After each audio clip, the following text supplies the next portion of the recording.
తెలంగాణ ప్రభుత్వం మూసీ ప్రక్షాళనకు శ్రీకారం చుట్టింది.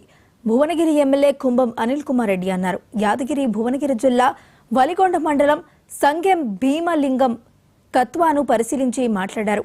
40 ఏళ్లుగా మూసీని ప్రక్షాళన చేయాలని డిమాండ్ వ్యక్తమవుతున్న నేపథ్యంలో మూసీ కాలుష్యంతో బాధపడుతున్న మూసీ పరివాహక ప్రాంత ప్రజలకి విముక్తి కలిగేలా సీఎం రేవంత్ రెడ్డి మూసీ ప్రక్షాళనకు శ్రీకారం చుట్టడంపై సర్వత్రా హర్షం వ్యక్తమవుతోందని అన్నారు. ప్రకృతి బాగుంటేనే సర్వ మానవాళి బాగుంటుందని, అందుకే హైడ్రా రావాల్సిందేనని అన్నారు. రైతులకు పంటల సాగుకు సాగునీరు అందేలా చర్యలు పూర్తి స్థాయిలో చర్యలు తీసుకోవాలని ఆయన అధికారులను ఆదేశించారు.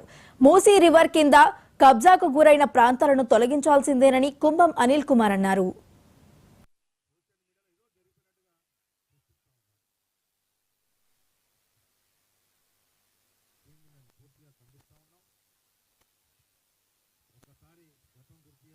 ఇంకొకటి ఏం చెప్పదలుచుకున్నామంటే ఈ మూసీ సుందరీకరణ కావాలి.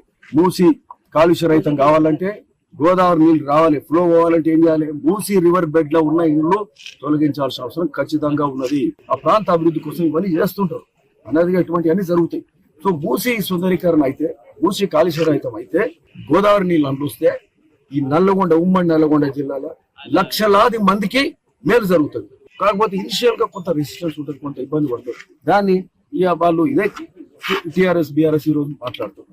ఆ రోజు కేసీఆర్ అన్నాడు 25,000 ఇళ్ళు తీసేస్తాను. 25,000 ఇళ్ళు, మేము 12,000 ఇళ్ళు మూసీ రివర్ బెడ్ మీద మాట్లాడుతున్నాం. 12,000 ఇళ్లకు కూడా ఆల్టర్నేట్ ఫెసిలిటీలు ఇస్తామనే చెప్తున్నాం కదా.